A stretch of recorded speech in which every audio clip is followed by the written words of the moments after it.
ಸಮಯಸಾರ ಭಾಗ 91 ಸಮಯಸಾರ ಭಾಗ 91 ಶ್ರೀ ಋಷಭನಾಥರಿಂದ ವರ್ಧಮಾನರವರೆಗೆ 24 ತೀರ್ಥಂಕರರಿಗೆ ಜಯವಾಗಲಿ. ನನ್ನ ಸಮಸ್ತ ಗುರುಗಳಿಗೆ ಜಯವಾಗಲಿ. ಈಗ ನೀವು ಸಮಯಸಾರವನ್ನು 91ನೇ ಭಾಗದಲ್ಲಿ ಕೇಳ್ತಾ ಇದ್ದೀರಿ. 90 ಭಾಗಗಳು ಹಿಂದೆ ಮುಗಿದೋಗಿದ್ದಾವೆ, ಅದನ್ನ ಕೇಳ್ಕೊಬರ್ರಿ. ನೇರವಾಗಿ ಇದನ್ನ ಕೇಳೋದ್ರಿಂದ ಏನು ಗೊತ್ತಾಗೋದಿಲ್ಲ. ಸಮಯಸಾರ ಭಾಗ 91. ನಿನ್ನೆ ನೀವು ಹೋಗಬೇಕಿದ್ರೆ ಏನಾಗಿತ್ತು ಅಂತಂದರೆ, ಗಾಥಾ ಸಂಖ್ಯೆ ಅಂದರೆ ಸಮಯಸಾರ ಮಹಾಶಾಸ್ತ್ರದ ಸರ್ವ ವಿಶುದ್ಧ ಜ್ಞಾನಾಧಿಕಾರದ ಗಾಥಾ ಸಂಖ್ಯೆ 390ರಿಂದ ಪ್ರಾರಂಭವಾಗಿ 404ರವರೆಗೆ ಅಂದರೆ 15 ಗಾಥೆಗಳನ್ನು ಹೇಳಿದ್ದು ಆಗಿತ್ತು. ಆದರೆ ಅದರ ಅರ್ಥಗಳನ್ನು ಹೇಳಲು ಆಗಲಿಲ್ಲ, ಸಮಯ ಆಯಿತು, ನೀವು ಹೋಗಿದ್ರಿ. ಈಗ ನೇರವಾಗಿ ಅದರ ಅರ್ಥಗಳು ಪ್ರಾರಂಭ. ಶಾಸ್ತ್ರವು ಜ್ಞಾನವಿಲ್ಲ. ಯಾಕೆ ಎಂದರೆ ಶಾಸ್ತ್ರವು ಸ್ವಲ್ಪವೂ ತಿಳಿಯುವುದಿಲ್ಲ, ಅದು ಜಡವಿದೆ. ಆದ್ದರಿಂದ ಜ್ಞಾನವು ಭಿನ್ನ ಇದೆ, ಶಾಸ್ತ್ರವು ಅನ್ಯ ಇದೆ. ಹೀಗೆ ಭಗವಾನರು ಹೇಳುತ್ತಾರೆ. ಶಬ್ದವು ಜ್ಞಾನವಿಲ್ಲ. ಯಾಕೆಂದರೆ ಶಬ್ದವು ಸ್ವಲ್ಪವೂ ತಿಳಿಯುವುದಿಲ್ಲ, ಆದ್ದರಿಂದ ಜ್ಞಾನವು ಅನ್ಯವಿದೆ, ಶಬ್ದವು ಅನ್ಯವಿದೆ. ಹೀಗೆ ಜಿನೇಂದ್ರ ದೇವರು ಹೇಳುತ್ತಾರೆ. ರೂಪವು ಜ್ಞಾನವಿಲ್ಲ. ಏಕೆಂದರೆ ರೂಪವು ಸ್ವಲ್ಪವೂ ತಿಳಿಯುವುದಿಲ್ಲ, ಆದ್ದರಿಂದ ಜ್ಞಾನವು ಅನ್ಯವಿದೆ, ರೂಪವು ಅನ್ಯವಿದೆ. ಹೀಗೆ ಜಿನದೇವರು ಹೇಳಿದ್ದಾರೆ. ವರ್ಣದಲ್ಲಿ ಜ್ಞಾನವಿಲ್ಲ. ಯಾಕೆಂದರೆ ವರ್ಣವು ಸ್ವಲ್ಪವೂ ತಿಳಿಯುವುದಿಲ್ಲ, ಆದ್ದರಿಂದ ಜ್ಞಾನವು ಅನ್ಯವಿದೆ, ವರ್ಣವು ಅನ್ಯವಿದೆ. ಹೀಗೆ ಜಿನದೇವರು ಹೇಳಿದ್ದಾರೆ. ಗಂಧವು ಜ್ಞಾನವಿಲ್ಲ. ಯಾಕೆಂದರೆ ಗಂಧವು ಸ್ವಲ್ಪವೂ ತಿಳಿಯುವುದಿಲ್ಲ, ಆದ್ದರಿಂದ ಜ್ಞಾನವು ಅನ್ಯವಿದೆ, ಗಂಧವು ಅನ್ಯವಿದೆ. ಹೀಗೆ ಜಿನೇಶ್ವರ ದೇವರು ಹೇಳಿದ್ದಾರೆ. ರಸವು ಜ್ಞಾನವಿಲ್ಲ. ಯಾಕೆಂದರೆ ಅದು ಸ್ವಲ್ಪವೂ ತಿಳಿಯುವುದಿಲ್ಲ, ಆದ್ದರಿಂದ ಜ್ಞಾನವೂ ಭಿನ್ನವಿದೆ, ರಸವೂ ಭಿನ್ನವಿದೆ. ಹೀಗೆ ಜಿನದೇವರು ಹೇಳಿದ್ದಾರೆ. ಸ್ಪರ್ಶವು ಜ್ಞಾನವಿಲ್ಲ. ಏಕೆಂದರೆ ಸ್ಪರ್ಶವು ಸ್ವಲ್ಪವೂ ತಿಳಿಯುವುದಿಲ್ಲ, ಆದ್ದರಿಂದ ಜ್ಞಾನವು ಅನ್ಯವಿದೆ, ಸ್ಪರ್ಶವು ಅನ್ಯವಿದೆ. ಹೀಗೆ ಜಿನದೇವರು ಹೇಳಿದ್ದಾರೆ. ಕರ್ಮವು ಜ್ಞಾನವಿಲ್ಲ. ಏಕೆಂದರೆ ಕರ್ಮವು ಸ್ವಲ್ಪವೂ ತಿಳಿಯುವುದಿಲ್ಲ, ಆದ್ದರಿಂದ ಜ್ಞಾನವು ಅನ್ಯವಿದೆ, ಕರ್ಮವು ಅನ್ಯವಿದೆ. ಹೀಗೆ ಜಿನದೇವರು ಹೇಳಿದ್ದಾರೆ. ಧರ್ಮವು ಜ್ಞಾನವಿಲ್ಲ. ಏಕೆಂದರೆ ಧರ್ಮವು ಸ್ವಲ್ಪವೂ ತಿಳಿಯುವುದಿಲ್ಲ, ಆದ್ದರಿಂದ ಜ್ಞಾನವು ಅನ್ಯವಿದೆ, ಧರ್ಮವು ಅನ್ಯವಿದೆ. ಹೀಗೆ ಜಿನದೇವರು ಹೇಳಿದ್ದಾರೆ. ಅಧರ್ಮವು ಜ್ಞಾನವಿಲ್ಲ. ಏಕೆಂದರೆ ಅಧರ್ಮವು ಸ್ವಲ್ಪವೂ ತಿಳಿಯುವುದಿಲ್ಲ, ಆದ್ದರಿಂದ ಜ್ಞಾನವು ಅನ್ಯವಿದೆ, ಅಧರ್ಮವು ಅನ್ಯವಿದೆ. ಹೀಗೆ ಜಿನದೇವರು ಹೇಳಿದ್ದಾರೆ. ಕಾಲವು ಜ್ಞಾನವಿಲ್ಲ. ಏಕೆಂದರೆ ಕಾಲವು ಸ್ವಲ್ಪವೂ ತಿಳಿಯುವುದಿಲ್ಲ, ಆದ್ದರಿಂದ ಜ್ಞಾನವು ಅನ್ಯವಿದೆ, ಕಾಲವು ಅನ್ಯವಿದೆ. ಹೀಗೆ ಜಿನದೇವರು ಹೇಳಿದ್ದಾರೆ. ಆಕಾಶವು ಜ್ಞಾನವಿಲ್ಲ. ಏಕೆಂದರೆ ಆಕಾಶವು ಸ್ವಲ್ಪವೂ ತಿಳಿಯುವುದಿಲ್ಲ, ಆದ್ದರಿಂದ ಜ್ಞಾನವು ಅನ್ಯವಿದೆ, ಆಕಾಶವು ಅನ್ಯವಿದೆ. ಹೀಗೆ ಜಿನದೇವರು ಹೇಳಿದ್ದಾರೆ. ಅದೇ ಪ್ರಕಾರ ಅಧ್ಯಾವಸಾನವು ಜ್ಞಾನವಿಲ್ಲ. ಯಾಕೆಂದರೆ ಅಧ್ಯಾವಸಾನವು ಅಚೇತನವಿದೆ, ಆದ್ದರಿಂದ ಜ್ಞಾನವು ಅನ್ಯವಿದೆ, ಅಧ್ಯಾವಸಾನವು ಅನ್ಯವಿದೆ. ಹೀಗೆ ಜಿನದೇವರು ಹೇಳಿದ್ದಾರೆ. ಆದ್ದರಿಂದ ಜೀವ ಜ್ಞಾಯಕನಿದ್ದಾನೆ, ಅವನೇ ಜ್ಞಾನಿ ಇದ್ದಾನೆ. ಏಕೆಂದರೆ ನಿರಂತರ ಅವನು ತಿಳಿಯುತ್ತಾನೆ ಮತ್ತು ಜ್ಞಾನವು ಜ್ಞಾಯಕನಿಂದ ಅಭಿನ್ನವಿದೆ ಎಂದು ತಿಳಿಯಬೇಕು. ಮತ್ತು ಜ್ಞಾನವೇ ಸಮ್ಯಕ್ ದೃಷ್ಟಿ ಇರುತ್ತದೆ, ಸಂಯಮವಿದೆ. ಅಂದರೆ ಜ್ಞಾನವೇ ಸಂಯಮವೂ ಇದೆ, ಅಂಗಪೂರ್ವಗತ ಸೂತ್ರವಿದೆ, ಧರ್ಮ ಅಧರ್ಮವಿದೆ, ತಥಾ ದೀಕ್ಷೆಯು ಜ್ಞಾನವಿದೆ. ಹೀಗೆ ಜ್ಞಾನಿ ಜನರು ಸ್ವೀಕಾರ ಮಾಡುತ್ತಾರೆ, ಅಂದರೆ ಮನ್ನಿಸುತ್ತಾರೆ. ನೋಡ್ರಿ, ಇಲ್ಲಿ ಈಗ ಧರ್ಮ ಅಧರ್ಮದ ಹೆಸರು ಬಂತಲ್ಲ, ಹಾಗಾದರೆ ಏನು? ಅದು ದ್ರವ್ಯಗಳು, ಧರ್ಮದ್ರವ್ಯ ಅಧರ್ಮ ದ್ರವ್ಯ, ಇದನ್ನು ತಗೋಬೇಕು ನೀವು. ಇರಲಪ್ಪ, ಈಗ ಹಾಗಾದರೆ ಮುಂದೆ ನೋಡೋಣ. ಪ್ರಶ್ನೆ 1168. ಹಿಂದೆ ಹೇಳಿದ 15 ಗಾಥೆಗಳ ಟೀಕೆಯ ಅರ್ಥವು ಏನು ಇದೆ? ಉತ್ತರ: ವಚನಾತ್ಮಕ ದ್ರವ್ಯಶ್ರುತವು ಜ್ಞಾನ ಇಲ್ಲ. ಕಾರಣ ವಚನವು ಅಚೇತನವಿದೆ, ಆದ್ದರಿಂದ ಜ್ಞಾನ ಮತ್ತು ಶ್ರುತದಲ್ಲಿ ಭೇದ ಇದೆ. ಶಬ್ದವು ಜ್ಞಾನ ಅಲ್ಲ. ಯಾಕೆಂದರೆ ಶಬ್ದವು ಪುದ್ಗಲ ದ್ರವ್ಯದ ಪರ್ಯಾಯ ಇದೆ, ಅಚೇತನ ಇದೆ. ಆದ್ದರಿಂದ ಜ್ಞಾನ ಮತ್ತು ಶಬ್ದದಲ್ಲಿ ಭೇದವಿದೆ. ರೂಪವು ಜ್ಞಾನವಿಲ್ಲ. ಯಾಕೆಂದರೆ ರೂಪವು ಪುದ್ಗಲದ ಗುಣ ಇದೆ, ಅಚೇತನವಿದೆ. ಆದ್ದರಿಂದ ರೂಪ ಮತ್ತು ಜ್ಞಾನದಲ್ಲಿ ಭೇದವಿದೆ. ವರ್ಣವು ಜ್ಞಾನವಿಲ್ಲ. ಕಾರಣ ವರ್ಣವು ಪುದ್ಗಲ ದ್ರವ್ಯದ ಗುಣ ಇದೆ, ಅದು ಅಚೇತನವಿದೆ. ಅದರಿಂದ ವರ್ಣ ಮತ್ತು ಜ್ಞಾನದಲ್ಲಿ ಭೇದ ಇದೆ. ಗಂಧವು ಜ್ಞಾನವಿಲ್ಲ. ಕಾರಣ ಗಂಧವು ಪುದ್ಗಲ ದ್ರವ್ಯದ ಗುಣ ಇದೆ, ಅದು ಅಚೇತನವಿದೆ. ಆದ್ದರಿಂದ ಗಂಧ ಮತ್ತು ಜ್ಞಾನದಲ್ಲಿ ಭೇದವಿದೆ. ರಸವು ಜ್ಞಾನವಿಲ್ಲ. ಕಾರಣ ರಸವು ಪುದ್ಗಲ ದ್ರವ್ಯದ ಗುಣ ಇದೆ, ಅಚೇತನ ಇದೆ. ಆದ್ದರಿಂದ ರಸ ಮತ್ತು ಜ್ಞಾನದಲ್ಲಿ ಭೇದವಿದೆ. ಸ್ಪರ್ಶವು ಜ್ಞಾನವಿಲ್ಲ. ಕಾರಣ ಪುದ್ಗಲ ದ್ರವ್ಯದ ಗುಣವಿದೆ, ಅಚೇತನವಿದೆ. ಆದ್ದರಿಂದ ಸ್ಪರ್ಶ ಮತ್ತು ಜ್ಞಾನದಲ್ಲಿ ಭೇದವಿದೆ. ಕರ್ಮವು ಜ್ಞಾನವಿಲ್ಲ. ಕಾರಣ ಕರ್ಮವು ಅಚೇತನವಿದೆ. ಆದ್ದರಿಂದ ಕರ್ಮ ಮತ್ತು ಜ್ಞಾನದಲ್ಲಿ ಭೇದ ಇದೆ. ಧರ್ಮದ್ರವ್ಯವು ಜ್ಞಾನವಿಲ್ಲ. ಕಾರಣ ಧರ್ಮದ್ರವ್ಯವು ಅಚೇತನವಿದೆ. ಆದ್ದರಿಂದ ಧರ್ಮದ್ರವ್ಯ ಮತ್ತು ಜ್ಞಾನದಲ್ಲಿ ಭೇದ ಇದೆ. ಅಧರ್ಮದ್ರವ್ಯವು ಜ್ಞಾನವಿಲ್ಲ. ಕಾರಣ ಅಧರ್ಮದ್ರವ್ಯವು ಅಚೇತನವಿದೆ. ಆದ್ದರಿಂದ ಅಧರ್ಮದ್ರವ್ಯ ಮತ್ತು ಜ್ಞಾನದಲ್ಲಿ ಭೇದವಿದೆ. ಕಾಲದ್ರವ್ಯವು ಜ್ಞಾನವಿಲ್ಲ. ಕಾರಣ ಕಾಲದ್ರವ್ಯವು ಅಚೇತನವಿದೆ. ಆದ್ದರಿಂದ ಕಾಲ ಮತ್ತು ಜ್ಞಾನದಲ್ಲಿ ಭೇದ ಇದೆ. ಆಕಾಶದ್ರವ್ಯವು ಜ್ಞಾನವಿಲ್ಲ. ಕಾರಣ ಆಕಾಶದ್ರವ್ಯವು ಅಚೇತನವಿದೆ. ಆದ್ದರಿಂದ ಜ್ಞಾನ ಮತ್ತು ಆಕಾಶದಲ್ಲಿ ಭೇದ ಇದೆ. ಅಧ್ಯಾವಸಾನವು ಜ್ಞಾನವಿಲ್ಲ. ಕಾರಣ ಅಧ್ಯಾವಸಾನವು ಅಚೇತನವಿದೆ. ಆದ್ದರಿಂದ ಜ್ಞಾನ ಮತ್ತು ಕರ್ಮದ ಉದಯದ ಪ್ರವೃತ್ತಿ ರೂಪ ಅಧ್ಯಾವಸಾನದಲ್ಲಿ ಭೇದ ಇದೆ. ಹೀಗೆ ಎಲ್ಲ ಪರದ್ರವ್ಯಗಳಿಂದ ಜ್ಞಾನವು ಭಿನ್ನವಿದ್ದದ್ದು ನಿಶ್ಚಯ ರೂಪದಿಂದ ನೋಡಬೇಕು. ಇನ್ನು ಜೀವವೇ ಒಂದು ಜ್ಞಾನರೂಪವಿದೆ ಎಂಬುದನ್ನು ಹೇಳುತ್ತಾರೆ. ಕಾರಣ ಜೀವವು ಚೇತನವಿದೆ. ಆದ್ದರಿಂದ ಜೀವ ಮತ್ತು ಜ್ಞಾನದಲ್ಲಿ ಅಭೇದವಿದೆ. ಜೀವಿಯಲ್ಲಿ ಜ್ಞಾನವು ಸ್ವಯಂ ಸಿದ್ಧವಿದೆ. ಜ್ಞಾನ ಮತ್ತು ಜೀವದೊಳಗಿನ ಶಂಕೆ ಸ್ವಲ್ಪವೂ ಕೂಡ ಮಾಡಬಾರದು. ಆದ್ದರಿಂದ ಜ್ಞಾನವೇ ಸಮ್ಯಕ್ ದೃಷ್ಟಿ ಇದೆ, ಜ್ಞಾನವೇ ಸಂಯಮ ಇದೆ, ಜ್ಞಾನವೇ ಅಂಗಪೂರ್ವಗತ ಸೂತ್ರವಿದೆ. ತಥಾ ಧರ್ಮ ಅಧರ್ಮವೂ ಜ್ಞಾನವಿಲ್ಲ. ಅಂದರೆ ಧರ್ಮದ್ರವ್ಯ ಅಧರ್ಮದ್ರವ್ಯವು ಜ್ಞಾನವಿಲ್ಲ. ಜ್ಞಾನವೇ ದೀಕ್ಷೆ ಇದೆ, ಜ್ಞಾನವೇ ನಿಶ್ಚಯ ಚಾರಿತ್ರ್ಯವಿದೆ. ಹೀಗೆ ಜೀವ ದ್ರವ್ಯವು ಪರ್ಯಾಯಗಳ ಜೊತೆಗೆ ಅಭೇದ ರೂಪದಿಂದ ಇದೆ. ಇದನ್ನು ನಿಶ್ಚಯದಿಂದ ಸಿದ್ಧ ಮಾಡಬೇಕು. ಹೀಗೆ ಎಲ್ಲ ದ್ರವ್ಯಗಳ ಜೊತೆಗೆ ಭೇದ ಮೂಲಕ ತಥಾ ಎಲ್ಲ ದರ್ಶನ ಆದಿ ಜೀವ ಸ್ವಭಾವಗಳ ಜೊತೆಗೆ ಅಭೇದದಿಂದ ಅತಿವ್ಯಾಪ್ತಿ ಮತ್ತು ಅವ್ಯಾಪ್ತಿ ದೋಷಗಳನ್ನು ದೂರ ಮಾಡುತ್ತಾ ಅನಾದಿ ಕಾಲದಿಂದ ಯಾವುದರ ಮೂಲ ಕಾರಣವೂ ಅವಿದ್ಯಾವಿದೆ ಅಂತಹ ಪುಣ್ಯ ಪಾಪರೂಪ ಶುಭ ಅಶುಭವಾದ ಪರ ಸಮಯವನ್ನು ದೂರ ಮಾಡಿ ತಾನೇ ನಿಶ್ಚಯ ಚಾರಿತ್ರ್ಯ ರೂಪ ದೀಕ್ಷೆ ಪಡೆದು ದರ್ಶನ ಜ್ಞಾನ ಚಾರಿತ್ರ್ಯದಲ್ಲಿ ಸ್ಥಿರರೂಪವಾದ ಸ್ವಸಮಯಕ್ಕೆ ವ್ಯಾಪಿಸಿ ಆತ್ಮನಲ್ಲಿಯೇ ಮೋಕ್ಷ ಮಾರ್ಗದ ಪರಿಣಾಮ ಮಾಡಿ ಸಂಪೂರ್ಣ ವಿಜ್ಞಾನ ಘನ ಸ್ವಭಾವಕ್ಕೆ ಪ್ರಾಪ್ತವಾಗಿ ತ್ಯಾಗ ಮತ್ತು ಗ್ರಹಣದಿಂದ ರಹಿತನಾಗಿ ಸಾಕ್ಷಾತ್ ಸಮಯಸಾರಭೂತ ಪರಮಾರ್ಥರೂಪ ಶುದ್ಧ ಏಕ ಜ್ಞಾನದಲ್ಲಿಯೇ ಅವಸ್ಥಿತನಾಗಬೇಕು. ಪ್ರತ್ಯಕ್ಷ ಸಂವೇದನೆಯನ್ನು ಅನುಭವಿಸಬೇಕು. ಇದು ನಿಮಗೆ ಸಾಮಾನ್ಯವಾಗಿ ಅರ್ಥ ಆಯಿತು ಅಂಥೇಳಿ ನನಗೆ ಅನ್ನಿಸ್ತಾ ಇದೆ. ಇದನ್ನು ಅಕಸ್ಮಾತ್ ನಾವು ವಿಸ್ತಾರವಾಗಿ ಹೇಳೋದಕ್ಕೆ ಹೋದರೆ ಇದು ಬಹಳ ಆಗ್ತದೆ. ಆದ್ದರಿಂದ ನೀವು ಅದನ್ನೇ ಈಗ ಹೇಳಿದ್ದನ್ನೇ ಇದೆಯಲ್ಲ, ಇದನ್ನೇ ಒಂದು 2, 3, 4 ಸರ್ತಿ ಕೇಳಿದ್ರೆ ನಿಮಗೆ ಸ್ವಚ್ಛವಾಗಿ ಇದು ಗೊತ್ತಾಗಲೇಬೇಕು, ಆಗಿಯೇ ಆಗ್ತದೆ. ಅದರಲ್ಲಿ ಯಾವ ಸಮಸ್ಯೆಯೇ ಇಲ್ಲ. ಯಾಕೆಂದರೆ ನೀವು ಗಾಥೆಯ ಅರ್ಥವನ್ನು ಕೂಡ ಕೇಳಿದಿರಿ, ಅದರ ಟೀಕಾ ಅರ್ಥ ವಿಸ್ತಾರವಾದ್ದನ್ನು ಕೇಳಿದಿರಿ. ಆದ್ದರಿಂದ ನಿಮಗೆ ಇದು ಅರ್ಥ ಆಗಿಯೇ ಆಗ್ತದೆ ಅಂತ ನನಗೆ ಭರವಸೆ ಇದೆ. ಆದ್ದರಿಂದ ಇದನ್ನು ವಿಸ್ತಾರವಾಗಿ ಹೇಳೋದಿಲ್ಲ, ಇನ್ನು ಬೇರೆ ರೂಪದಲ್ಲಿ ಹೇಳ್ತೀನಿ, ಕೇಳ್ರಿ. ಪ್ರಶ್ನೆ 1169. ಇಲ್ಲಿ ಜ್ಞಾನ ಶಬ್ದದಿಂದ ಏನನ್ನು ಗ್ರಹಣ ಮಾಡಬೇಕು? ಉತ್ತರ: ಜ್ಞಾನ ಶಬ್ದದಿಂದ ಆತ್ಮನನ್ನೇ ಗ್ರಹಣ ಮಾಡಬೇಕು. ಕಾರಣ ಜ್ಞಾನವು ಗುಣ ಇದೆ, ಆತ್ಮ ಗುಣಿ ಇದೆ. ಇವೆರಡು ಒಂದರಲ್ಲೇ ಇದೆ. ಇದು ಅಭೇದ ಇದೆ, ಇವುಗಳಲ್ಲಿ ಭೇದ ಇಲ್ಲ. ಪ್ರಶ್ನೆ 1170. ಯಾವ ಯಾವ ವಸ್ತುವಿನಲ್ಲಿ ಜ್ಞಾನ ಇಲ್ಲ?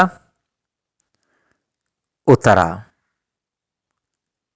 ವಚನಾತ್ಮಕ ದ್ರವ್ಯಶ್ರುತ, ಶಬ್ದ, ಪುದ್ಗಲ ದ್ರವ್ಯ, ಬಣ್ಣಗಳು, ರೂಪಗಳು, ವಾಸನೆ ಅಂದರೆ ಗಂಧ, ರಸಗಳು, ಸ್ಪರ್ಶಗಳು, ಕರ್ಮಗಳು,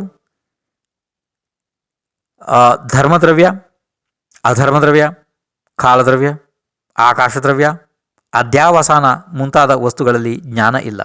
ಜ್ಞಾನವು ಆತ್ಮನಲ್ಲಿ ಮಾತ್ರ ಇರುತ್ತದೆ.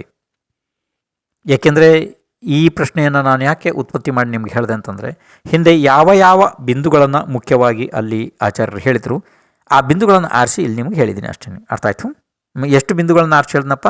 14 ಬಿಂದುಗಳನ್ನು ಆರಿಸಿ ನಿಮಗೆ ಹೇಳಿದೆ ಇಲ್ಲಿ ಅಲ್ವಾ? ಅಂದರೆ ಶಬ್ದ, ಬಣ್ಣಗಳು, ರೂಪಗಳು, ಅದು ಇದು ಎಲ್ಲ ಆಯಿತು. ಗೊತ್ತಾಯ್ತಲ್ಲ ಇದು ನಿಮಗೆ? ಹಾಂ.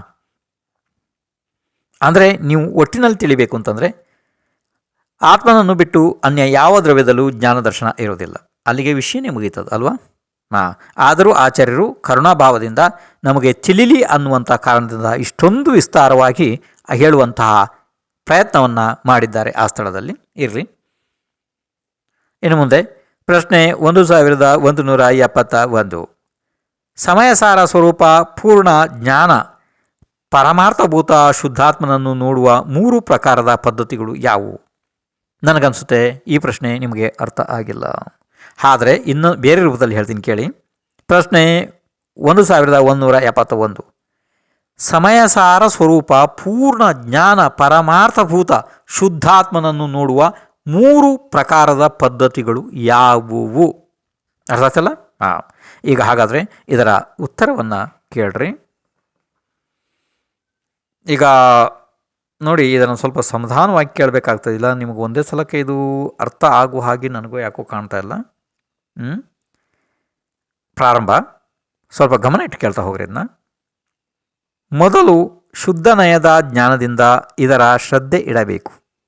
ಇದಂತೂ ಅವಿರತ ಆದಿ ಅವಸ್ಥೆಯಲ್ಲಿಯೂ ಮಿಥ್ಯಾತ್ವದ ಅಭಾವದಿಂದ ಆಗುತ್ತದೆ. ಎರಡನೆಯದು ಎಂದರೆ ಜ್ಞಾನ ಶ್ರದ್ಧೆ, ಅಂದರೆ ಜ್ಞಾನ ಮತ್ತು ಶ್ರದ್ಧೆ ಆದ ಮೇಲೆ ಬಾಹ್ಯ ಎಲ್ಲ ಪರಿಗ್ರಹದ ತ್ಯಾಗ ಮಾಡಿ ಅದರ ಅಭ್ಯಾಸ ಮಾಡಬೇಕು. ಉಪಯೋಗವನ್ನು ಜ್ಞಾನದಲ್ಲಿಯೇ ಸ್ಥಿರ ಮಾಡಬೇಕು.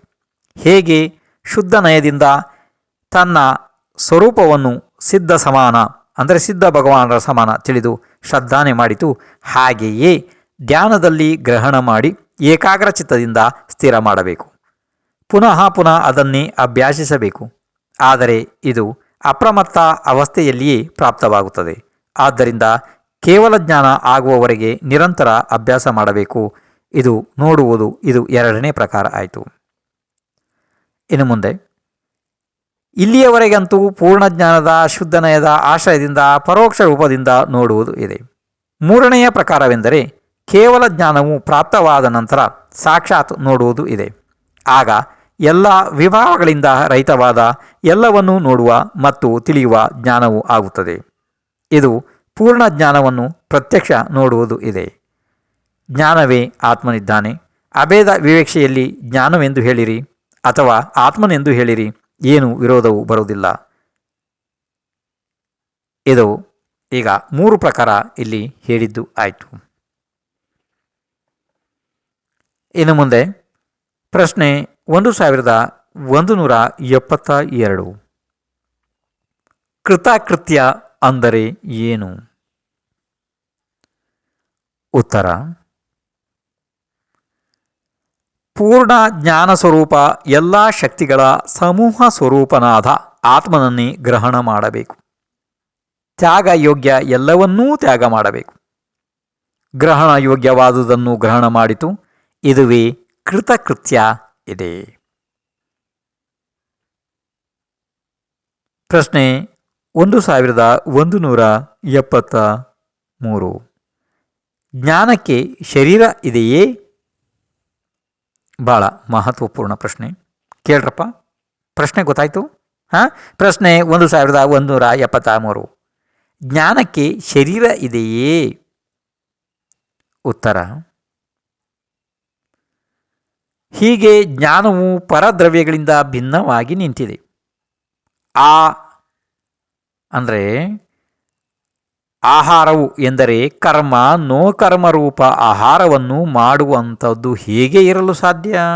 ಯಾಕೆಂದರೆ ಜ್ಞಾನ ಎಲ್ಲ ವಿಷಯಗಳಿಂದ ಪ್ರತ್ಯೇಕವಾಗಿ ತಾನು ನಿಂತಿದೆ ಅಂತಂದ ಪಕ್ಷದಲ್ಲಿ ಇದನ್ನೆಲ್ಲ ಹೇಗೆ ಮಾಡುವ ಸಾಧ್ಯ? ಆದ್ದರಿಂದ ಅದಕ್ಕೆ ದೇಹವಿದೆ ಎಂಬ ಸಂದೇಹ ಪಡಲು ಬರುವುದೇ ಇಲ್ಲ. ಜ್ಞಾನಕ್ಕೆ ದೇಹ ಇರುವ ಸಾಧ್ಯತೆಯೇ ಇಲ್ಲ. ಏಕೆಂದರೆ ಅದಕ್ಕೆ ಕರ್ಮ ನೋ ಕರ್ಮರೂಪದ ಆಹಾರವೇ ಇಲ್ಲ. ಎಷ್ಟು ಅದ್ಭುತವಾದ ವಿಷಯ ಇದೆಯಲ್ಲ. ಇದು ನಮ್ಮ ಒಳಗಡೆ ಇದೆ, ಆದರೂ ನಮಗೆ ಇದುವರೆಗೆ ತಿಳುವಳಿಕೆಗೆ ಬಂದಿಲ್ಲ ಅಲ್ವಾ? ನಿಮ್ಗೆ ಯಾರಿಗಾರು ತಿಳುವಳಿಕೆಗೆ ಬಂದಿದ್ರೆ ಹೇಳ್ರಿ.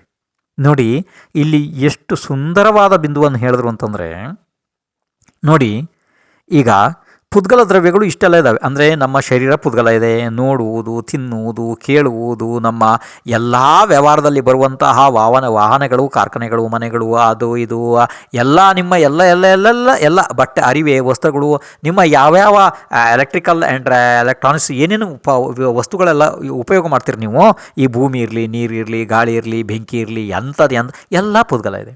ಎಲ್ಲವೂ ಪುದ್ಗಲ ಇದ್ದಾವೆ ಅಲ್ವಾ? ಹಾಗಾದರೆ ನೀವೇ ನೀವು ವಿಚಾರ ಮಾಡಿರಿ. ನಿಮಗೆ ವಿಚಾರಕ್ಕೆ ಕೊಡ್ತೀನಿ ಒಂದು ವಿಷಯ. ನೀವು ತಣ್ಣಗೆ ಕೂತ್ಕೊಂಡು ವಿಚಾರ ಮಾಡಿರಿ. ನಿಮ್ಮ ಜ್ಞಾನದಲ್ಲಿ ಇವೆಯೇ? ಹೇಳ್ರಿ ನೋಡೋಣ. ವಿಚಾರ ಮಾಡಿ ಹೇಳ್ರಿ. ಇಲ್ಲ ಒಂದು ದಿವಸ ಸಮಯ ತಗೊಳ್ರಿ ಅದಕ್ಕೋಸ್ಕರ. ನಿಮ್ಮ ಜ್ಞಾನದಲ್ಲಿ ಇವು ಎಲ್ಲ ಇವೆಯೇ? ಇಲ್ಲ, ಬಿಲ್ಕುಲ್ ಇಲ್ಲ. ಇಲ್ಲ ಇಲ್ಲ ಇಲ್ಲ ಅಕಸ್ಮಾತ್ ನಿಮ್ಮ ಜ್ಞಾನದಲ್ಲಿ ಇವೆಲ್ಲ ಇದ್ದರೆ ನೀವು ಕೂಡ ಅದರ ರೀತಿಯೇ ಆಗಿ ಹೋಗ್ತೀರಿ ಅಲ್ವಾ? ಈಗ ಬೆಂಕಿ ಮುಂದೆ ಉರಿತಾ ಇದೆ, ನೀವು ನೋಡ್ತಾ ಇದ್ದೀರಿ, ಅದನ್ನು ತಿಳ್ತಾ ಇದ್ದೀರಿ. ಹಾಗಾದರೆ ಬೆಂಕಿ ರೂಪವೇ ನೀವಾದರೆ ನೀವು ಸುಟ್ಟು ಹೋಗಬೇಕಾಗಿತ್ತಲ್ಲ. ಅಲ್ಲ, ಆ ರೀತಿ ಇಲ್ಲ. ನಿಮ್ಮ ಜ್ಞಾನದಲ್ಲಿ ಕರ್ಮ ಮತ್ತು ನೋ ಕರ್ಮದ ಆಹಾರವೇ ಇಲ್ಲ. ಅದು ಕರ್ಮವನ್ನು ಗ್ರಹಣ ಮಾಡುವುದಿಲ್ಲ. ಮತ್ತು ನೋ ಕರ್ಮ ಅಂತಂದರೆ ಆ ಶರೀರ ಮತ್ತು ಪರ್ಯಾಪ್ತಿಗೆ ಯೋಗ್ಯ ಪುದ್ಗಲ ಪರಮಾಣುಗಳು ಎಲ್ಲ ಇರ್ತಾವಲ್ಲಪ್ಪ. ಅಂದರೆ ಔದಾರಿಕ, ವೈಖರಿಕ, ಆಹಾರಕ, ಶರೀರಕ್ಕೆ ಯೋಗ್ಯ ಪುದ್ಗಲ ಪರಮಾಣುಗಳು, ಪರ್ಯಾಪ್ತಿ ಅಂದರೆ ಆಹಾರ, ಶರೀರ, ಇಂದ್ರಿಯ, ಶ್ವಾಸೋಚ್ಛ್ವಾಸ, ಭಾಷಾ, ಮನ, ಇದಕ್ಕೆಲ್ಲ ಯೋಗ್ಯವಾದ ಪುದ್ಗಲ ಪರಮಾಣುಗಳು ಇದಾವಲ್ಲ, ಅದನ್ನು ನೋ ಕರ್ಮ ಎನ್ನುತ್ತಾರೆ. ಜ್ಞಾನದಲ್ಲಿ ಅವು ಯಾವೂ ಇಲ್ಲ. ಬೇಕಾದ್ರೆ ನಿಮ್ಮ ಆತ್ಮನನ್ನೇ ನೀವೇ ಕೇಳಿ ವಿಚಾರ ಮಾಡಿರಿ. ನಾಳೆ ಬಂದು ಬೇಕಾದರೆ ಇದರ ಉತ್ತರವನ್ನು ಕೊಡ್ರಿ. ಅಕಸ್ಮಾತ್ ನಿಮ್ಮ ಜ್ಞಾನದಲ್ಲಿ ಯಾವ ವಸ್ತು ಇದೆ ಅದನ್ನೊಂದು ಹೇಳಿಬಿಟ್ರಿ ನನಗೆ ಅಲ್ವಾ? ಎಷ್ಟು ದೊಡ್ಡ ವಿಚಿತ್ರವಾದ ಬಿಂದು ಇದೆ. ಅದು ನಮ್ಮ ಒಳಗಡೆ ಇದ್ದರೂ ನಮಗೆ ಗೊತ್ತಾಗ್ತಿಲ್ಲ ಅನ್ನುವ ಕಾರಣದಿಂದ ಆಚಾರ್ಯ ಭಗವಾನ್ ಎಷ್ಟು ಕರುಣಾಭಾವದಿಂದ ಶಾಸ್ತ್ರಗಳನ್ನು ಬರೆದು, ಅದರ ಟೀಕೆಯನ್ನು ಬರೆದು, ಅದರ ಅರ್ಥನ ಬರೆದು ಎಷ್ಟು ಉಪಕಾರ ಮಾಡ್ತಿದ್ದಾರೆ. ವಿಚಾರ ಮಾಡಿರಿ ಹಾಗಾದರೆ ಅಲ್ವಾ? ಇನ್ನು ನೀವು ಇದನ್ನು ಹೇಗಾದರೂ ಮಾಡಿ ನಾಳೆ ತನಕ ವಿಚಾರ ಮಾಡ್ಕೊಂಬಂದು ನನಗೆ ಹೇಳ್ರಿ.